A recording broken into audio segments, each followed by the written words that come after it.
میرے چہرے پر دکھ کے آثار واضح تھے۔ یہ آثار صالحہ نے پڑھ لیے تھے۔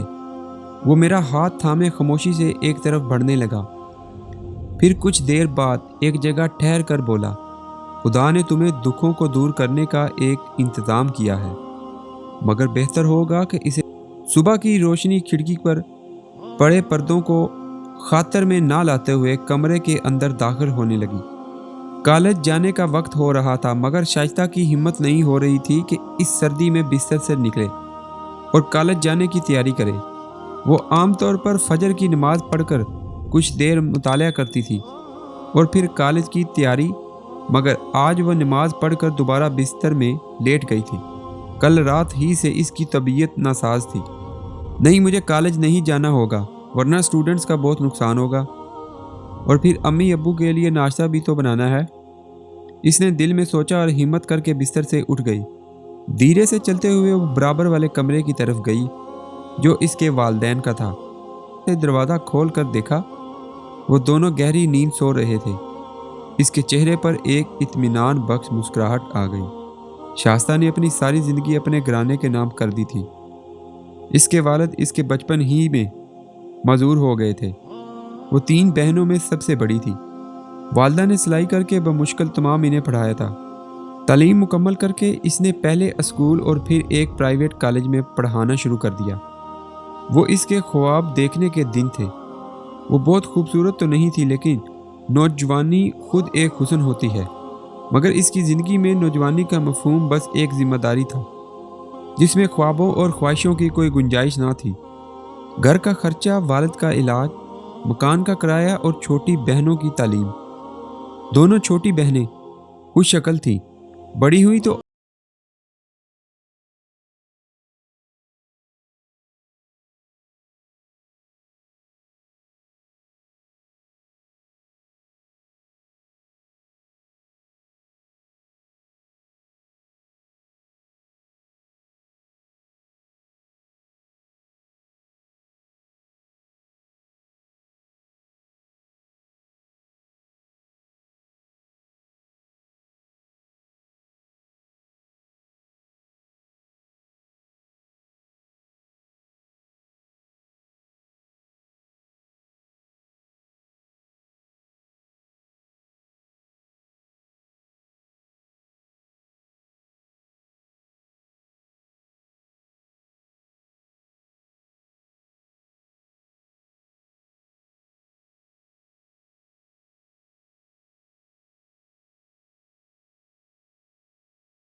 ہو رہی تھی۔ اس نے اپنے چہرے کو غور سے دیکھا۔ ڈھلتی جوانی کے سارے اثرات اب ظاہر ہو رہے تھے۔ وہ ایک قرب کے ساتھ مسکرائی اور خود کو مخاطب کر کے دھیرے سے بڑبڑائی، شائستہ تم ہار گئی، تمہارے حصے میں تنہائیوں کے سوا کچھ نہیں ہے آیا۔ یہ کہتے ہوئے اس نے آنکھیں بند کر لی۔ شاید یہ اس کا اعتراف شکست تھا، مگر اسی لمحے استاد عبداللہ کی ایک بات اس کے کانوں میں گونجنے لگی، جو خدا سے سودا کرتا ہے وہ کبھی نقصان نہیں اٹھاتا۔ ایک مسکراہٹ کے ساتھ اس نے آنکھیں کھولی اور ٹھہرے ہوئے لہجے میں بولی، دیکھتے ہیں، دیکھ لیں گے، اب وقت ہی کتنا بچا ہے۔ منظر ختم ہو گیا۔ میں نے صالحہ کی سمت دیکھ کر کہا، میں تو اس لڑکی کو نہیں جانتا، اب جان لو گے۔ ویسے تو تم جو کچھ لکھتے تھے وہ بہت دور تک جاتا تھا، صالحہ نے جواب دیا، اور ساتھ ہی میرا ہاتھ تھامے ایک سمت آگے بڑھنے لگا۔ تھوڑی دیر بعد ہم ایک ایسی جگہ پہنچے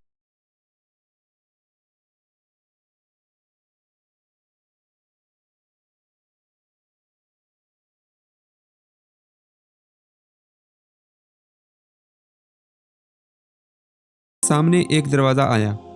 صالح نے دروازہ کھولا اور میرا ہاتھ تھامے اندر داخل ہو گیا۔ یہ دروازہ ایک دوسری دنیا کا دروازہ تھا، کیونکہ اس کے دوسری طرف حشر کے پریشان کن ماحول کے برعکس منظر پھیلا ہوا تھا۔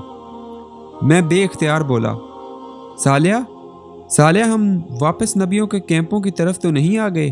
اس نے مسکرا کر کہا، ہاں، تمہارا دکھ تو یہیں آ کر دور ہو سکتا ہے، ہم چلتے ہوئے ایک شاندار خیمے کے قریب پہنچے۔ اس کے دروازے پر ایک انتہائی باوقار اور پر نور چہرے والے ایک صاحب کھڑے تھے۔ یہ میرے لیے بالکل اجنبی تھے۔